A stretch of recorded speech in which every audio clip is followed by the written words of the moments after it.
Hi, welcome everyone. This is HeatherAsh, Amara, and Jai Cross. Hi, Jai.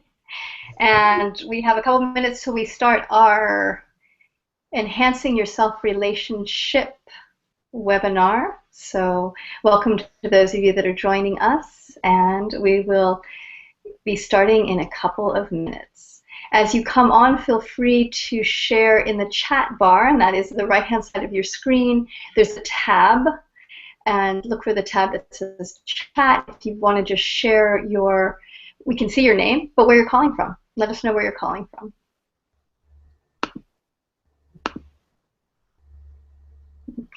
Jai from northern New Mexico. Hola! How's New Mexico?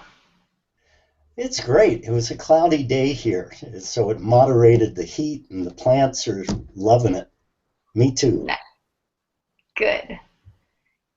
We actually got some rain here in Texas, which is always lovely to get.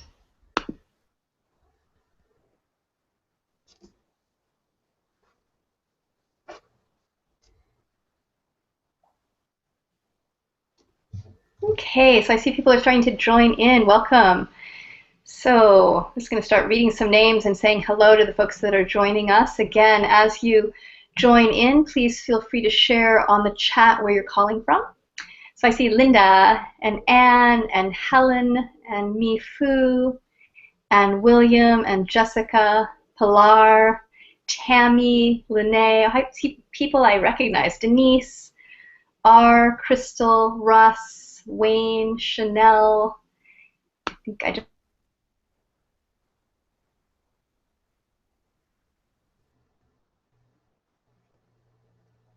So welcome to all the folks that I can see, Karen, and all the folks that we can't see. And Deborah from Wimberley, Texas, welcome. So again, for those of you that are just joining, we'll be starting in another minute or so. You'll see up on the right-hand side of your screen, there are some tabs. If you click on the chat tab, you'll be able to share with us where you're calling in from tonight. If you click on the attendees tab, you'll see a list of everybody that is part of our webinar. So go ahead and feel free as you come in. So far we have 26 attendees joining us to chat with us where you're calling from. We're so glad to have you with us tonight.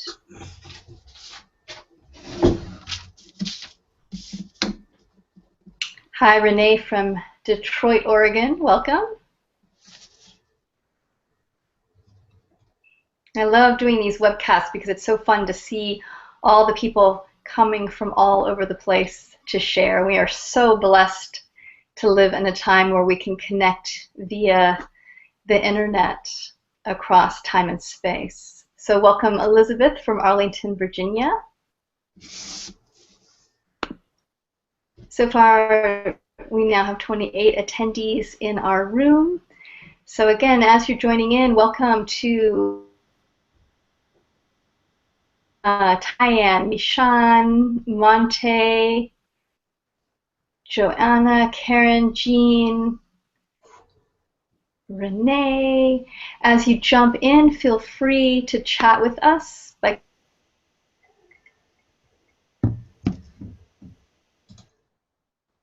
Tammy from Austin, Katie from Austin, Linda. Hi, Linda. Elizabeth. Hi, Diane. Great. Good. We'll wait a couple more minutes as we gather. Yay. Okay, we're up to 33 attendees.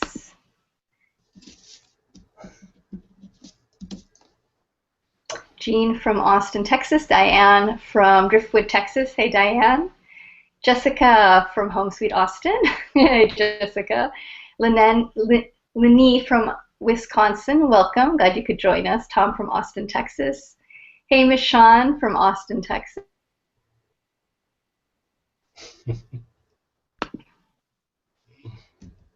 So I am tuning in today from a little town called Blue, Texas, outside of Austin. I was just laughing. There is a local place that said Elgin, which is the next big town over, 19 miles east of Weird.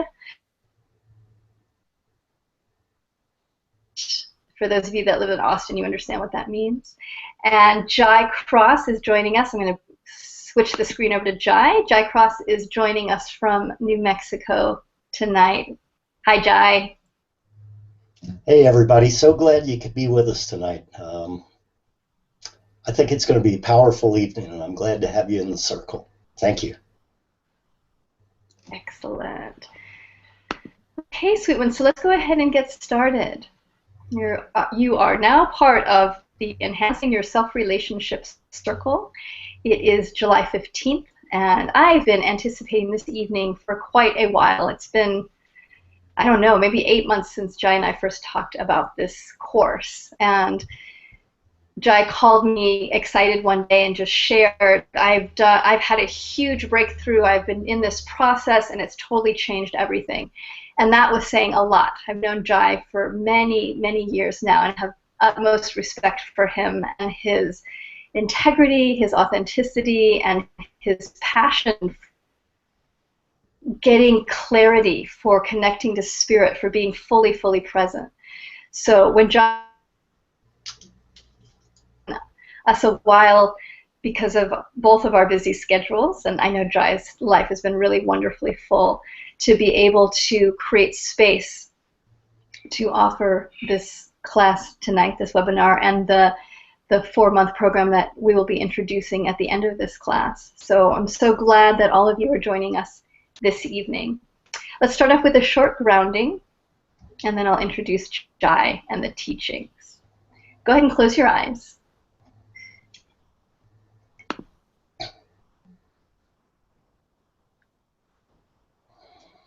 And taking a breath into your belly. And as you exhale, letting go of the rest of your day, letting go of any thought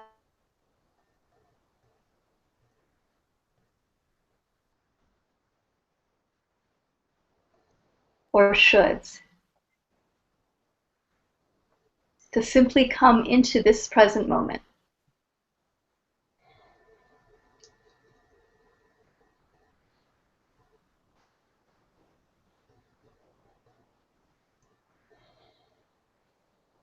And feeling something in your life that you're grateful for, calling in that sense of gratitude. It might be gratitude for a moment that happened today, or gratitude for the sunset, or for someone in your life. Just naming, what are you grateful for in this moment?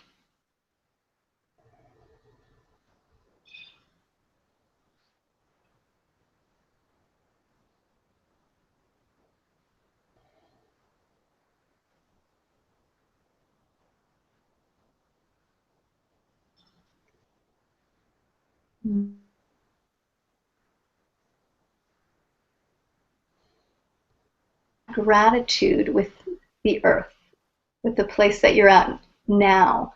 So imagining that you can send a tap root down into the earth, and imagine that as that root, please share your gratitude for the land that you're on, for this planet, for all.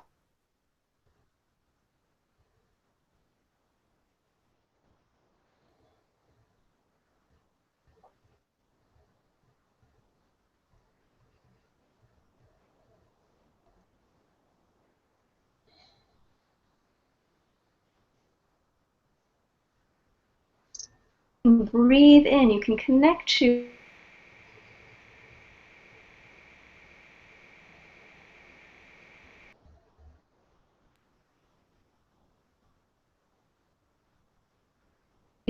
ourselves, connecting to a larger source of energy.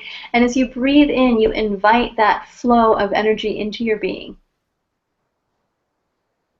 allowing it to help you settle and be more present here.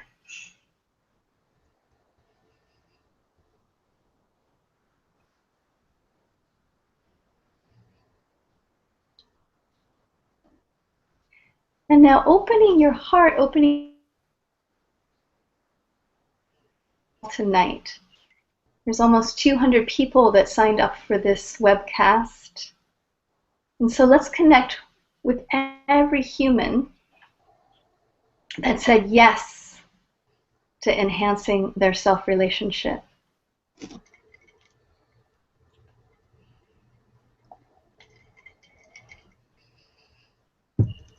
I'm also saying thank you to yourself for your desire to go deeper in healing and opening your relationship with you, with the most important relationship of your life.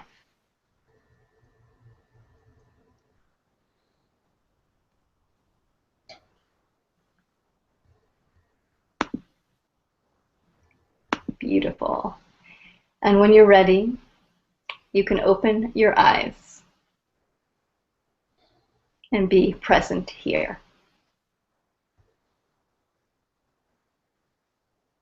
So again, welcome everyone to Enhancing Your Self-Relationship.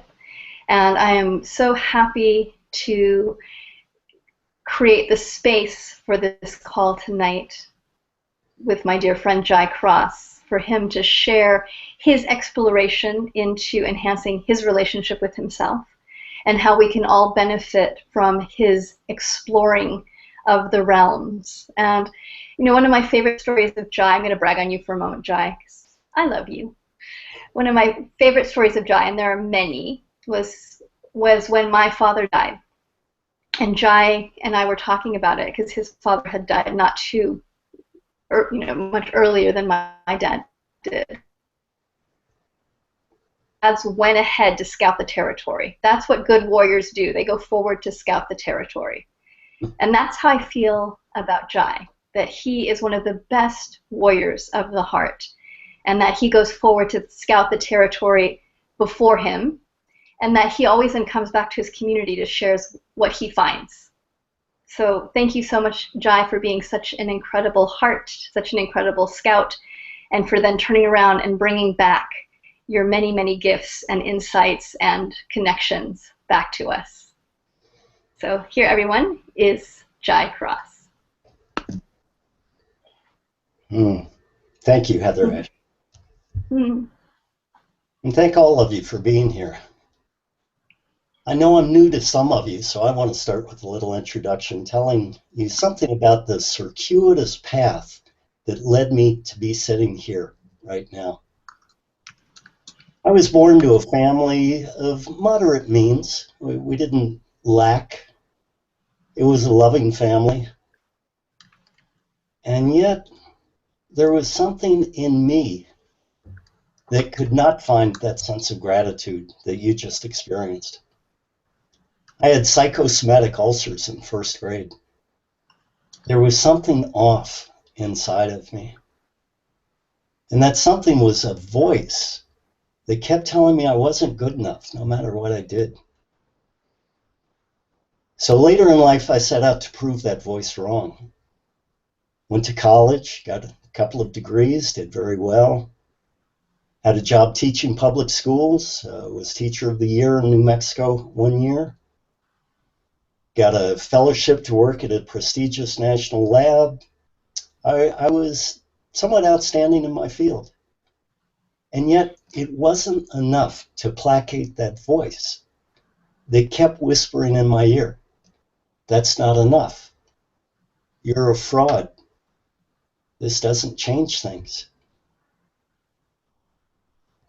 In 1996, I moved to an intentional community in northern New Mexico, the Lama Foundation, and I started seriously doing spiritual practice. I began with Hinduism, and for 2 years, I devoted myself to various Hindu practices. For one winter, I chanted 108 minutes every day. So I was really going to give it a good try. That didn't work for me, so I turned to Buddhism. I got a job a very menial job in a retirement home as a CNA, so I could serve from my heart.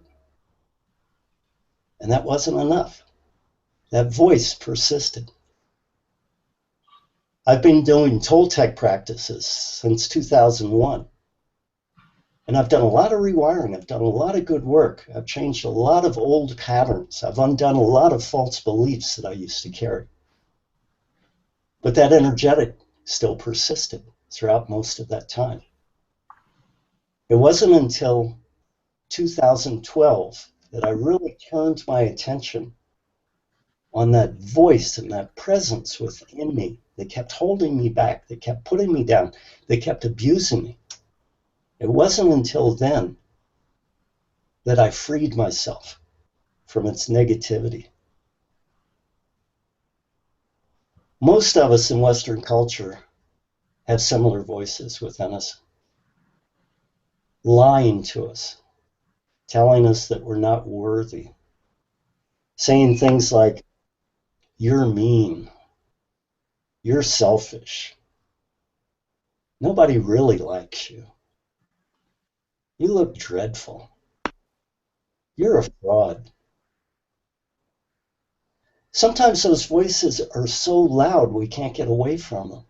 And at other times they whisper in the background. But whether loud or soft, they damage us. They lower our vibration. They close down our light. They convince us at least to be hesitant about ourselves. So I'm going to ask you to do a short, uncomfortable practice. I want you to go inside and listen to your voice, that voice of abuse, that voice that derides you, that voice that sneers at your efforts. In Toltec terminology, this presence is usually referred to as the judge. In psychology, it's often referred to as the inner critic. I term it the prosecutor because in most cases, it seems like it's out to prove us wrong, to make us guilty. So I ask you to close your eyes, to go inside and remember an incident where your prosecutor voice was speaking.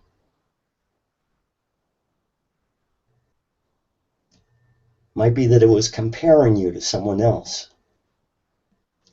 Might be it was remarking about your physical appearance or your lack of ability. But pick one incident where it was talking, where it was running you down.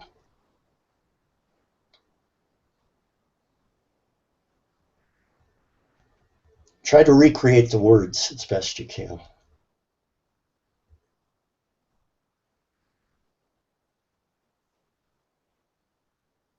And feel the emotion that's generated as a result.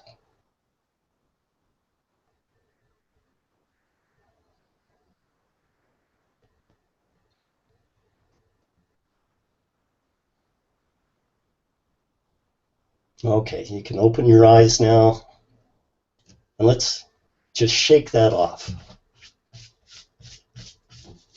Sometimes it feels like we've been slimed internally when we pay attention to that voice. It's not our friend. So I want to ask you a question. What is your current self-relationship status right now? Again, I encourage you to close your eyes, to go in, to think and feel into that. What is it right now? And I'm going to give you 60 seconds. And so I'm hoping that you'll have more than just one word that describes it, but perhaps a mixture of feelings around that. So 60 seconds.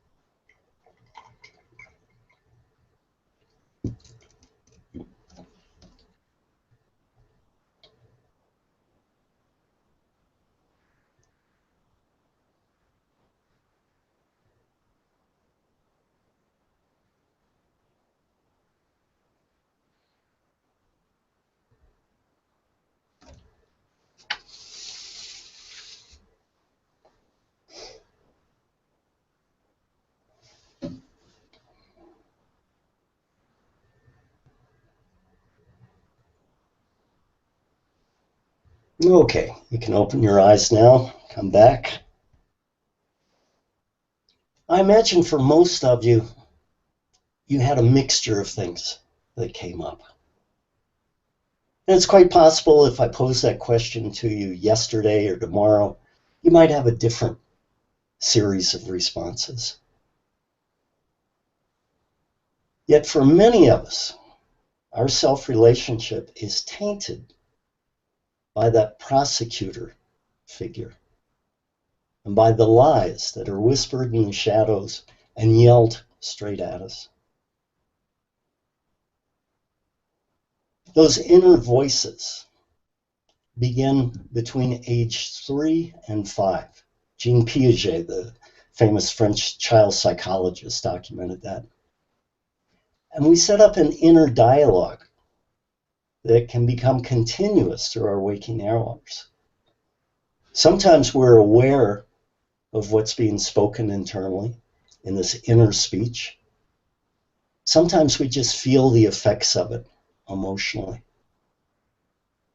Many times when we experience heavy emotion, that emotion that shuts us down, that constricts us, that closes down our energetic field, many times that's when the prosecutor figure is talking. Mine was a very punishing figure. And as is true for many people, mine would use the same incidents over and over and over again. Things that I'd done in my teenage years continued to haunt me decades later.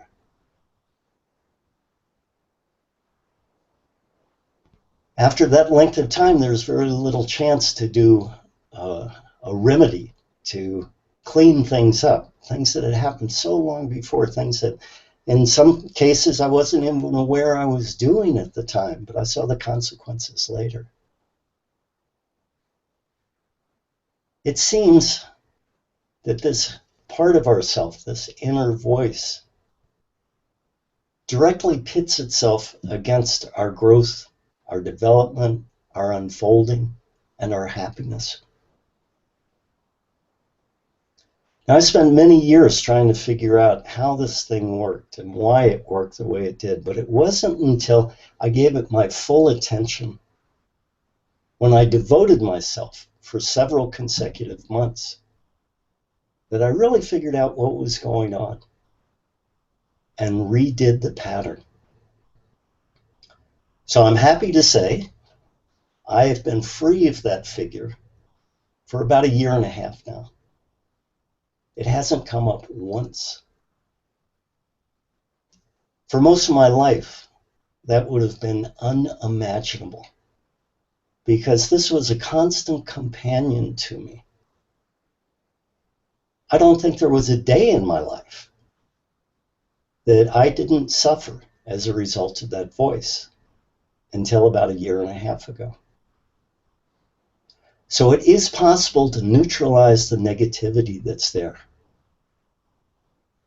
I developed a program that takes people step by step through the process. I've worked with individuals on this process before, and it works for them. I could go through the details of it, but I don't want it to sound too simple. The first step is going to be the hardest for many people. It involves facing what that voice is saying. What we have created, nobody implanted this in us. We at least co-created it. We have a hand in it. We have a responsibility for it. So facing that voice and hearing the full extent of its bitterness, of its disappointment in us, its regrets, its hatred, that's tough. That's why most people choose the other way. They try to avoid it. They try to placate it, as I did for years, through accomplishments. Didn't work. They tried to deny it's there. Whenever they hear that cruel voice, try to switch to a different vibration. But that doesn't dissolve it. It just sends it back into the shadows, from whence it will reemerge again. Very difficult to simply see what it is that we've allowed to live within us for so long. But once we have the courage to do that, and the courage to feel the things that are generated within us as a result of those voices, then we can start to separate from its malignant influence. And it's not like a cancer. It's not like an enemy that we're going to direct all our attention, all our energy against, trying to battle it, because that tends to just feed it. It knows our weaknesses. It knows our emotional triggers. So in a sense, what's called for is we have to separate from it, maintaining an aware perspective, feeling some of those feelings without allowing ourselves to fall into the trap of being triggered by them.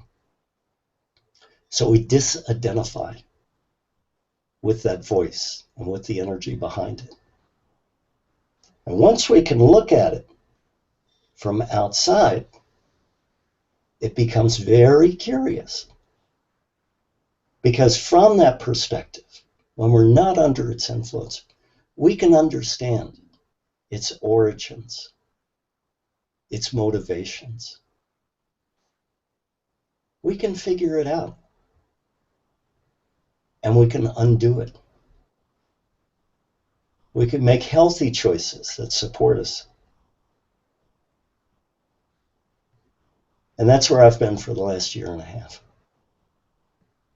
It's a time of flowering, because no longer do I have somebody in the back seat yelling at me that I'm not capable of doing what I want to do, that my dreams will never come true, that I'm not smart enough or good looking enough or tall enough or whatever the current complaint is. That voice is silenced. And the energy that used to run that programming, that self-destructive programming, that's available to me now to use creatively and constructively. So HeatherAsh is right. I am very excited about this program. This is a very teachable process, but it does require a strong commitment on your part. If you go at it with a wishy-washy attitude, you'll probably get something out of it. Probably get some new perspective, some new knowledge, some new understanding of some of your behaviors. But if you want to go whole hog and really redo the thing, it's going to require big effort. And that's why I decided on a 4-month program. 4 months should be plenty of time for any one of you to redo your self-relationship around this figure, to become free of its tentacles for quite possibly the first time in your life. I had one of the worst prosecutors I've ever come across. In fact, my big accomplishment in my teenage years and early 20s was just staying alive. I didn't commit suicide. That's great, because it allowed me to make other choices later on. I was just in a holding pattern because that voice was so strong, so heavy, so cruel. It had me in its power, but not completely, as the will to survive was still there. Deep within me, a portion of my being realized things can get better. So I'm hoping you consider joining me to make things better still. HeatherAsh? Can I share the photo that you sent me of your Please, I should explain that. Yeah, explain it first before I show it because it's such a fabulous photo. Some of you might recognize this photo, and it's not the man's political beliefs, but I was trying to come up with an image of what that figure, that inner critic, which sounds much too weak to me, that judge, which sounds like there's a chance of swaying them to be balanced and fair, which usually isn't the case. So that prosecutor, I was watching TV and Muqtada el-Sadr came on. He's a Muslim cleric from Iraq, and he was lecturing, wagging his finger, pure hate in his voice. Now, maybe there are a lot of sides to this man that I don't know about, but the side that I saw that day on the television screen caused me to think, that is the face of my judge. That's what he looks like. So please do put that up, HeatherAsh. Boop.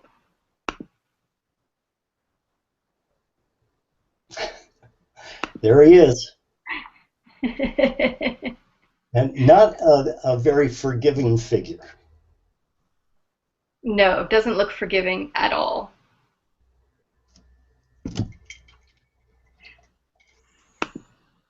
So, Jai, okay, there we got it off. So, what has it been like for you to have been in relationships? I think many of us have this experience where we're taught in order to find happiness, in order for that voice to go away, that we put our attention outside of ourselves. So like you were talking about, we get the rewards, we accomplish things, we get the job, we get the relationship, we get the whatever, the house, and that those outside things will then stop that voice. But as you noted,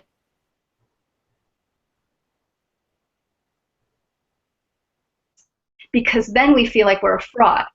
Then we feel like we don't deserve it, or what we have that sense of, well, I finally arrived. I finally did what I was supposed to do and arrived at this place, and the voice should be gone, and yet the voice is still continuing. So what has it been like for you? So this is a two-part question. One, what was it like for you to realize as you were going through your process of awareness, one, to realize nothing was satisfying it that you thought should be satisfying it. And the second is what, just again, what's your experience been of not having that voice? How, you said it's freed up energy, but what else? Give us more detail. Will do. Great questions. Thank you. You know, that first one's very interesting because when I started into the Toltec path, I was at a lecture one time and the woman presenter was saying, if you had the perfect relationship, and if you had the perfect job, and if you had the perfect house, you wouldn't be here. But I had those things, and I was there because I didn't have the perfect self-relationship. I had a very unhealthy self-relationship that continued to drain my energy off. Even though I had material possessions and great relationship, that voice, that inner voice, poisoned them. It tainted them. I couldn't fully enjoy them because, as you mentioned, it was constantly accusing me of being a phony, that I didn't really deserve it, that it was all going to fall apart, and I knew it. I couldn't believe in it. I couldn't trust in it because I was flawed.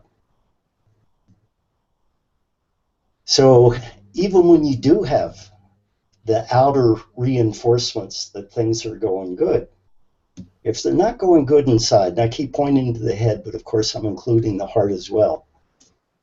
If they're not going good for you inside, in a sense, it doesn't matter. It's just window dressing. It was interesting. Yesterday, I looked up the word circumstance. I like to see the derivations of words, and I was writing something. I wrote circumstance, which is a word I use a lot. Circumstance. Okay, it's around something. That's the circum part. What's the stance part? And I had to laugh when I looked it up. It is stance. It's from the Latin word that we use for stand and stance. And so it's the conditions that surround us. We've got those outer conditions. And boy, it's great when everything's in sync in the outer world, when you're feeling that sense of abundance, when things seem to be coming your way. But if the inner conditions are off, it's going to cause everything else to come into question. You won't be able to rest into that happiness because those voices are going to be knocking it down. And as long as you pay attention to those voices, as long as you allow them to cohabitate your space, they're going to be working against you. Now just imagine if somebody came up to you on the street and said, "You look dreadful." You'd have a reaction. Don't know what that reaction would be. It might be, well, this guy's a nut. Or you might actually try to touch up your hair, something like that. But you would have a reaction. You would probably not just let that go by. You wouldn't let it slide by. Same thing, if somebody came up and said, "Nobody really likes you," that will get a response because it's an attack on you. And yet, so many of us suffer internal attacks all the time, and we don't muster our resources to protect ourselves, to defend ourselves, to just confront the lie and say, "No, that's not true. Plenty of people like me. No, I'm actually looking pretty good today." So we don't stick up for ourselves because it's coming from inside, and there's a belief that if it's coming from inside, it's true. That's the voice of truth. It is not. It is a lie. And I'm sorry, I think I forgot the second part of your question there. I got a little off on circumstance. Oh, No, I love that. What a great, yeah, I remember it was the change after. did for him. Right. I was just out cutting wood today. I have to drive an hour to get to this place. Beautiful place. I see elk, I've seen bear, golden eagles, coyotes, pronghorn antelope. You know, it's a beautiful place. I really love going there. And it took me 3.5 hours to get wood. It usually takes one. But it was like I was in a wonderland. I kept walking around, looking at the beauty of small flowers and looking at the trees and how they were growing, the patterns of the clouds, feeling the warmth of the sun on my skin. Not one time did I have a voice trying to pull me out of it, hinting or blaring that I didn't deserve it, that I didn't fit. I felt welcomed. I felt that I belonged in that place. I was right at home in all that beauty, and it was causing my beauty to radiate. There is a sympathetic channel that's set up so easily. And that is one of the main benefits for me. Because before it seemed like it was start and go. I would start to sink in to a place like that. And then a voice would pull me out. Those voices don't pull me out anymore. Mm-hmm. So it's really a kind of freedom that I didn't think I was going to find in this lifetime. You know, people talk about reaching nirvana. They want to meditate a whole lot so they can reach nirvana in this lifetime. I never thought I was going to get to the end result in this lifetime. I figure, well, I'm doing it on the installment plan. It's going to take me a while. But I also never realized that I would get to this place of complete self-contentment, especially with the way I started out. So I was kind of a late bloomer in this. I want people to realize that the negative self-concepts that I had and the low self-esteem that I had were in place for decades. Mm-hmm. These beliefs and behaviors were very, very entrenched. And yet, I got behind them, I undid them, I am free of them. And there's no room in the house for them coming back in. It's been long enough now. I am secure in the knowledge that I'm free. It feels good. Mm. Mm. Beautiful. Yeah, it feels like this is what we're talking about right now is what I would consider one of the biggest epidemics in, we can say, Western civilization. And it goes beyond that. But this place of really loud judgmental voices, low self-esteem, and the sense of not deserving or feeling like a fraud. And I really got this. I read there's a really beautiful book by Sheryl Sandberg called Lean In, which she's the COO or CFO or big muckety muck of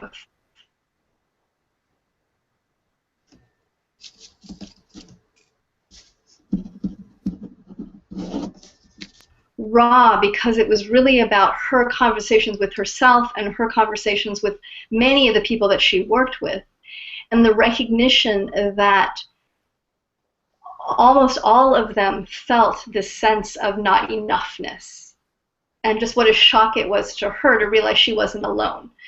And I see that with a lot of us, is that we have those voices inside and we feel like we're the only one that has this. It's our own personal hell, and it's just what's true. Like you said before, Jai, that we believe those voices. It's like what it used to be in print. Everybody used to believe if it was in print, therefore it had to be true. Now we don't believe that much anymore. We don't believe that anymore. Now we realize that everything can be slanted.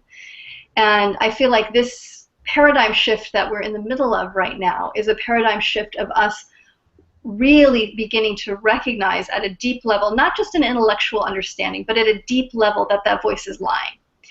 And this is why I love talking with you. For many of us, we now have an intellectual understanding that the voice isn't true, and an understanding that it's lying to us, that the judge isn't. But it's been so long that we've been believing it to just be with ourselves. So what a beautiful story, Jai, of that recognition of being somewhere, of things not going as you expected, and to still feel totally comfortable in your skin and connected. Because that is what happens in those moments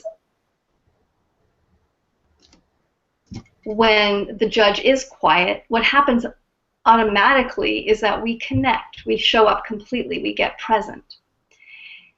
And so to have a systematic way to undo that judge voice so that it's really exciting. So I just want to open up to any questions to see if anybody has any questions or any shares for Jai. And while we're waiting for that, I know there's a little bit. So there's a question from Tom, which I don't understand, but maybe Jai will. Could our prosecutor be an accidental tulpa? Accidental toolbox? Question, Jai. Could you repeat that again, HeatherAsh? Yeah, could our prosecutor be an accidental tulpa? Tulpa. Tulpa. If I knew what tulpa was, it would help. No. So Tom, more info. We don't know what it means. That would be great. Yeah, while we're waiting, let me mention something else. As part of our outer circumstances in Western civilization, and I do believe that this prosecutor figure is an artifact of Western civilization, we are in a very thought-dominated culture. The heart is undervalued for the most part here. So we don't have that strong connection to depth. We're working at a remove. And at this remove, blame and guilt are overemphasized. I looked through our phone book today. I live outside of Taos. It's got a big rep, but it's a very small town. 5,000 people in Taos. There are 23 pages of attorneys in our phone book. That's an indication that there's a lot of litigation going on. There's a lot of money spent towards assigning blame. Who's at fault here? Who messed up? And this kind of environment leads us to develop an internal character who's obsessed with blame and guilt. And of course, there are other aspects as well. Don't have time to go into those. Maybe I'll touch on a little bit in reference to Tom's question. Okay, so here's some clarification. A being or object which is created through sheer spiritual or mental discipline alone. It is defined in Indian Buddhist texts as any unreal, illusory, or mind-created apparition. According to Alexander David Neal, tulpas are magic formations generated by a powerful concentration of thought. It is a materialized thought that has taken physical form and is usually regarded as synonymous to a thought form. Oh, fantastic. Well, thank you for that. That's a very useful word. Yes, I see a lot of similarity there in that it's something of an artifact and something of an illusion, but it's an illusion that we've given life to. It's sort of like a Frankenstein that we put together in our inner laboratory. And so to just dismiss it as illusion might overlook the fact that it's a real presence as well.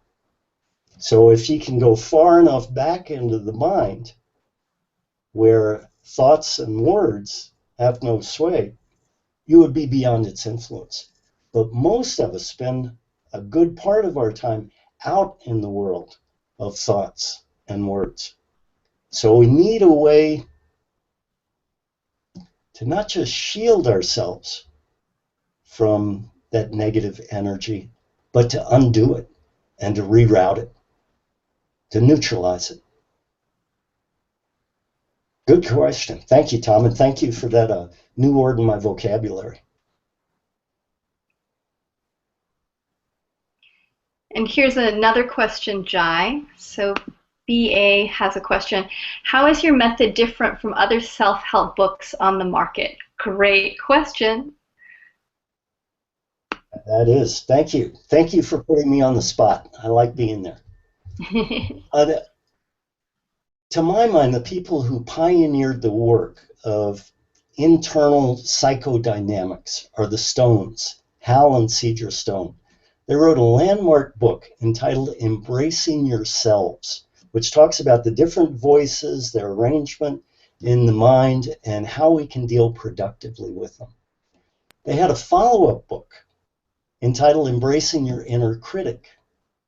I've read that book twice, and it didn't get me to where I went because although the information was good, it was not set out in a step-by-step format. Do this, and then do this, and then do this. A format designed to remove us from the negative influence of that inner critic figure. So I'm not sure what other books might apply. I've read quite a bit on this, and I haven't found anything that purports to lead people through a process that completely changes their relationship with that judging figure. They sometimes do a very good job of explaining some of the motivations behind it. But it seems to me that for the most part, they end up with, well, you can turn down the volume on the judge, and so it's not distracting you all the time. But they essentially leave that energetic in place. And so this is a much different approach. And I do need to give credit to the Toltec path because it allowed me to explore in this way, to use practical energetic methodology to achieve transformative results.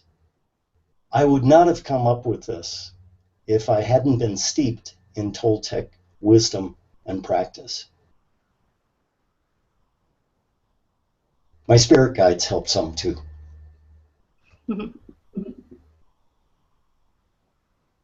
Cool. There's another question, Jai, from Chanel. So let me read it to you. I'm curious, in my shadow work, the message shows that based on the triggers. With a strong shield, I can filter triggers, yet the shadow still shares its message. It's up to me to pay attention to it or not. When you mean that the messages are gone, I wonder in what way. In my understanding is about learning how to hear and connect with the messages, then choose how to act. So that's the method of turning the volume down that you were mentioning. Right. The messages are gone in that I no longer have a punishing character in my mind who's trying to make me wrong. About the closest I get to that these days is every once in a while, a voice will set up a false comparison between me and someone else. I was recently out listening to some music, great guitar player, and it ran through my mind very briefly, something like, boy, wouldn't it be great if you could play guitar like that? That's a very pale comparison to what my voices would have made it that a few years ago. And even that, I pushed off to the side and came back to celebrating this man's artistry, not using it as a negative reflection on me. And that's what the judge, the prosecutor, the critic is so skilled at, turning things out there against us. Oh, well, they're doing it like this. Why didn't you do it like this? Setting up a false basis of comparison that causes us to suffer. Now, if that comparison actually opened us up, if that was a prod to me go out and learn guitar, be a better player, there might be some positive benefit. For the most part, I don't see that happening. I see the judge's comments being a cause of constriction. So instead of people opening to their talents, they constrict around it. When I was proving myself through work, I was very much an overachiever. My bosses loved me. I'd work nonstop. I wouldn't take off for lunch. I'd eat by the computer. 14-hour day, no problem. 6 days a week, no problem. I loved it. I was really into it because I was trying to prove myself to myself. So there might have been a good benefit in there for the bosses. But for me, I was just on that hamster wheel, running as fast as I could, trying to prove myself to myself in a way that wasn't going to work. Yeah. It definitely is a hamster wheel, for sure. And I think, listening to Jai and feeling into some of the questions, that one of the things that's different about, we take the psychological understanding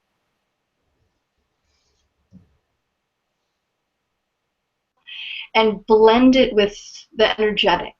And in many different shamanic traditions, there's a focus on the energetic, and that's very, very true in the Toltec. And I know that that's one of Jai's greatest gifts and strengths, is focus on what's happening energetically. And so if we think about it just from an energetic point of view, there's been a part of us that we fed energy our whole lives. We fed it by listening to it, by believing it, by having conversations with it, by fighting it, all of these different things. I mean, so often people will come to me and go, I just have to get rid of this voice. And I know they're in battle. And so whenever we're engaging, we're feeding it in some way. And so part of the work that I know that Jai is sharing is around how to work with it directly from an energetic point of view, so that the energetic gets nothing then that can sustain it any longer. It becomes a hollow shell that eventually then dissolves. It takes, as I said in the beginning, it takes focus, and it takes a really good guide. And so can we do it on our own? Yes. Is it more helpful to have a guide, somebody who's gone before, and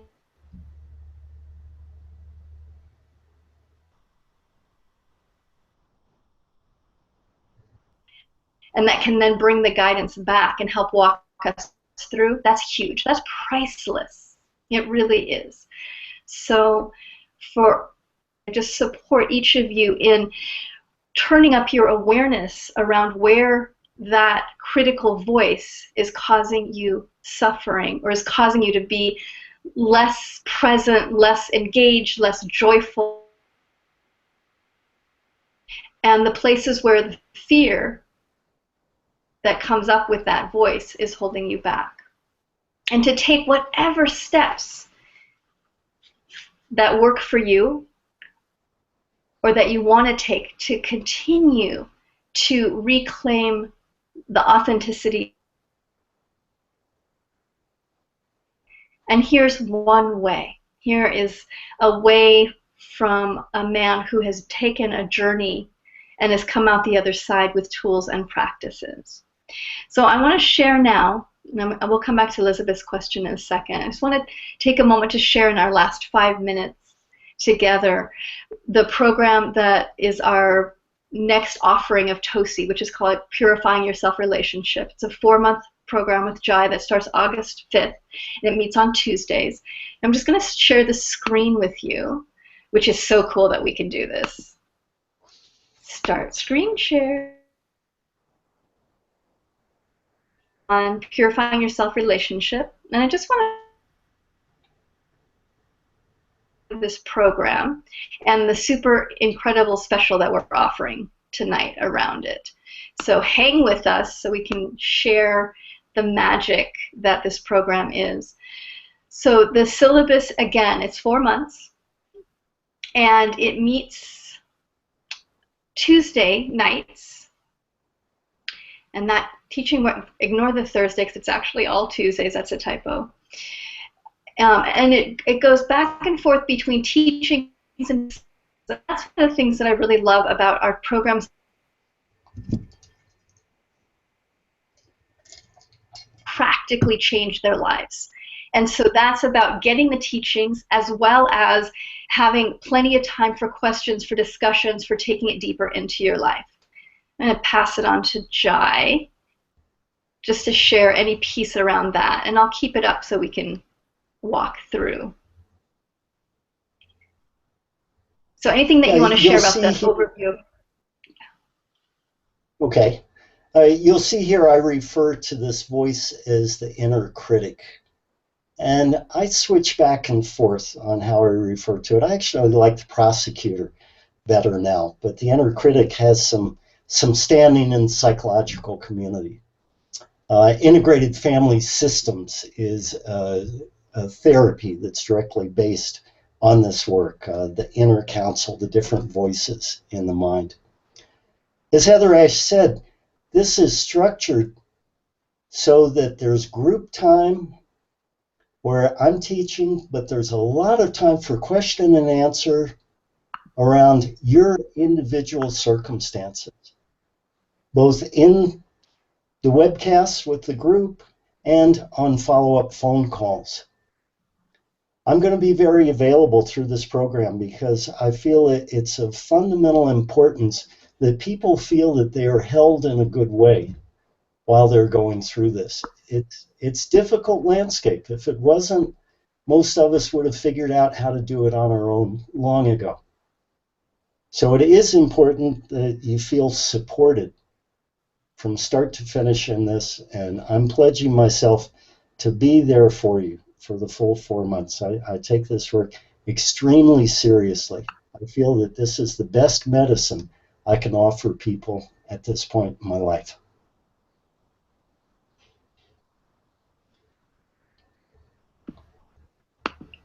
Great, thank you, Jai. So, and Jai is an amazing guide. Really, really beautiful guide. So here's the deal. Last couple minutes. The program is normally $125 for 4 months, which is already ridiculously low. And we're offering a special of $108 if you sign up today or tomorrow. So we're going to run the special through July 16th. And here's the link. Let me just go to this really quickly. So when you go to the page, if you scroll down and click on Buy Now, it'll take you right to a PayPal page that looks like this. Also put in your credit card or just type in your PayPal information. And that is very, very simple. Let me undo the screen share now. Oh, look at it backwards. I love that. And I'm going to just do a pop-in right now. Display offer. So if you go, I think if you click on pop-ins right now, there's a direct link so you can sign up if you're interested. If you have any other questions around the program, we're going to stay on for a little bit to answer any questions specifically around the Purifying Yourself Relationship program. And again, there's nothing more powerful than having a guide to help walk you through your own journey, because each of our journey is going to be unique. Jai is on his journey, I'm on my journey, everybody has a journey, and yet there's similarities that we're working with in our lives. And so to have someone that can take your hand and say, okay, we're going through this part of the territory now, or make sure that you pay attention for this, is really invaluable. Another thing that we always everything's recorded. And so even if you can't make the broadcast live on a Tuesday night, it'll be recorded and available by the next morning. And so you can then go through the recordings on your own. And I know a lot of folks that will take the recordings over and over again, or that they're so happy to be able to go back and listen to an earlier recording, because every time we listen to something, we take it in at a deeper level. So those recordings will be available to you throughout the program, and you can also download everything so you can have it available all the time, which is a really awesome thing. So let's just open any other questions, and I'm going to send.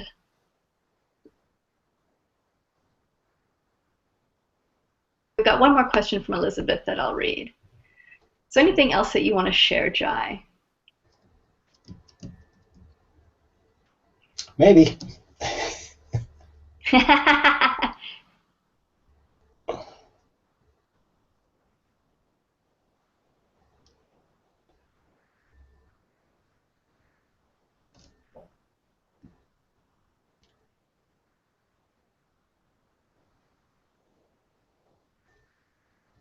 Let's see.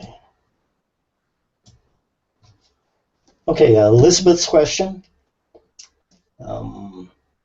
If I'm in a so-called bad area, I will think in my mind imaginative thoughts like, oh, you're going to get mugged. But then I'm perfectly fine. Yes, HeatherAsh, you're such an inspiration for me, and I'm a huge fan. Well, of course you are, Elizabeth. Everybody is.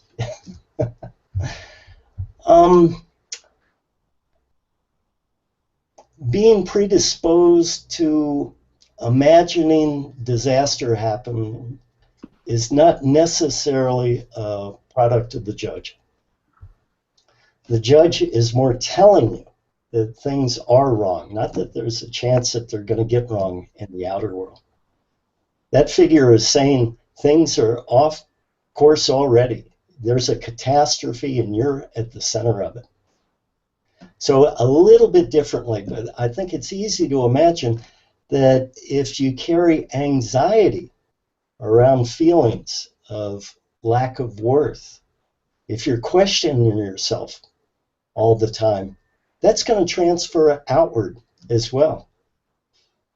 That might come across as, do I belong to be here? People might attack me because I'm whatever. It's almost inviting bad consequences to come in because we're putting out this vibe that is very uncertain of ourselves. Muggers pick up on that stuff. I've seen a couple of shows where muggers talked about how they would pick a victim. They don't pick somebody who walks with determination and self-confidence and self-love. They go for the person who's not paying attention to their surroundings, who's kind of lost in their own head, who's isolated, perhaps feeling alienated. That's a prime target. So yes, you could actually bring that on. Any other questions, HeatherAsh? Of really beginning to listen to our witness and our intuition and our instinct is that it doesn't have judge attached to it. It just has, hey, not a good situation. And, you know, it feels like what you're talking about, Elizabeth, is there's a choice point where we can either go into the fear of, oh my God, I mean, this is really bad, and I go, and the whole fear that starts running in our body, or we can notice, okay, this isn't a good situation, potentially, or not a good area. What am I going to do? What's the best thing to do in this moment? And we recognize, get big, get present, show up for myself. And that comes from enhanced awareness and also enhanced love of ourselves. That when our relationship with ourselves shifts, or as it shifts more and more, and we're in a loving relationship with ourselves, we take note of what's happening, and then we know we have many choices of how we want to be in relationship with that.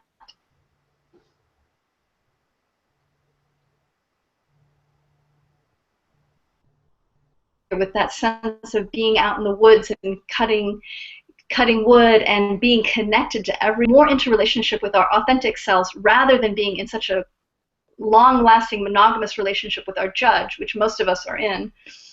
Once we start coming into relationship with us, then we open to life, and we get information and insights, and there's less tendency to go down those paths of fear. We can feel the fear, and then we're like, oh no, sweetie, you don't need to go there. Okay.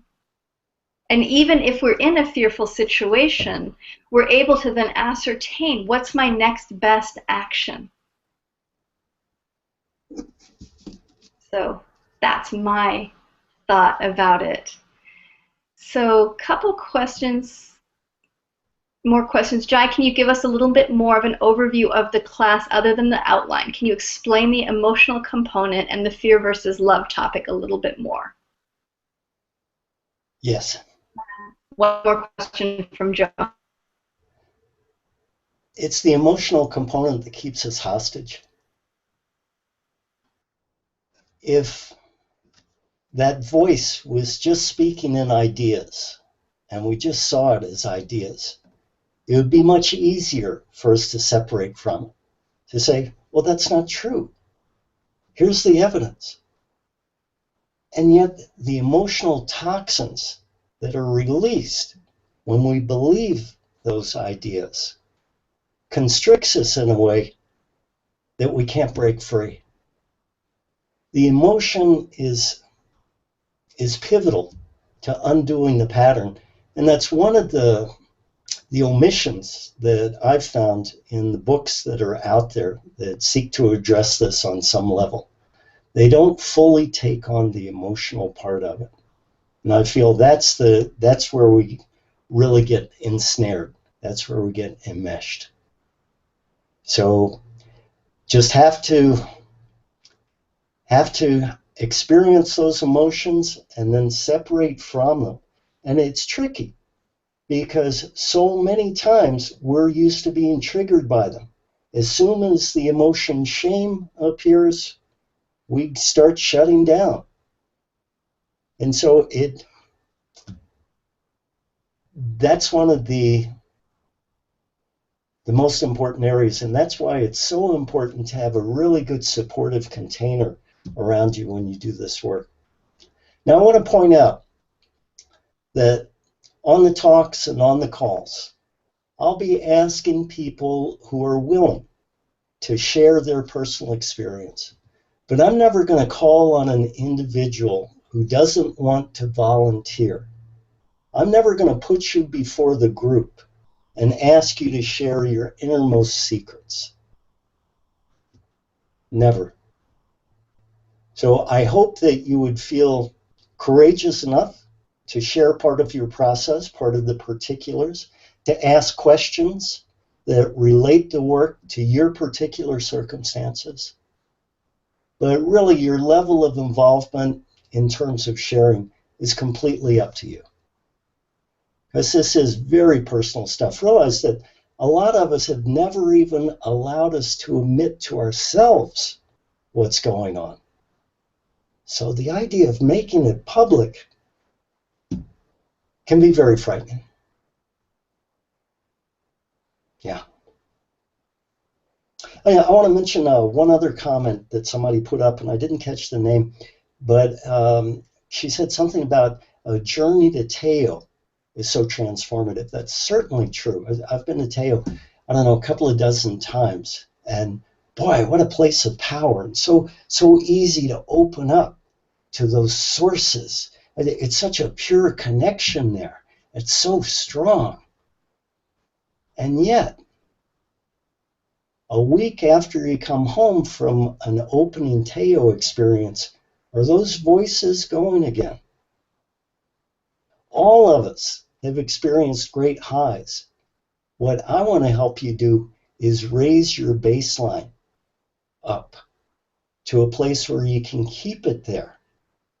And then when you go to Teo, it's really going to go up, off the scale, off the charts. I love it. So a couple more questions. And first, I just want to say, Anna, thank you for your share. Really beautiful, beautiful share. So two more questions. One is Johanna, when do the telephone group discussions happen? Would I miss the part if I could not?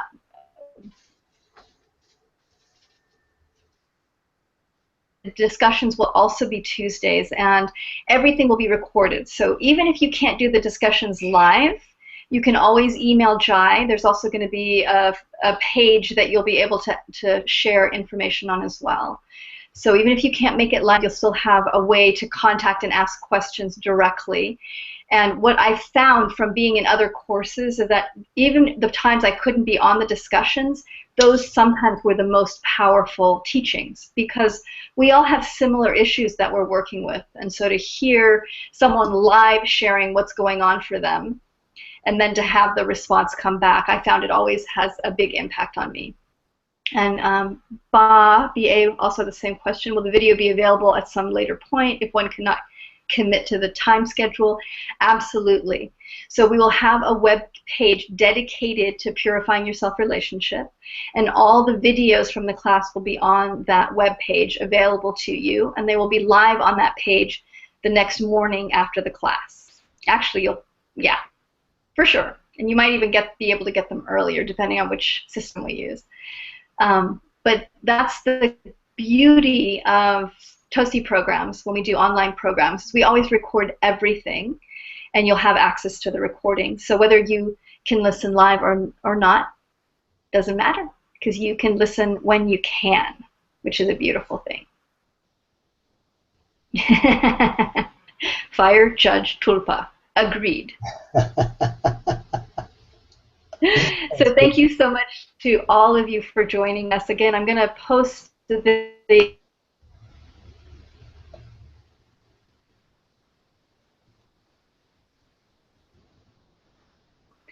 and come play with us. Come play with Jai.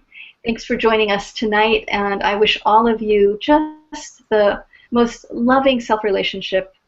I wish this to somebody the other day, and I wish it to all of you as well, is that your relationship with yourself may become as beautiful as your relationship with your best friend, and that you may really, really become your own best friend. That's my prayer for you. And gratitude to you, Jai, for sharing your insights, your guidance, your gifts.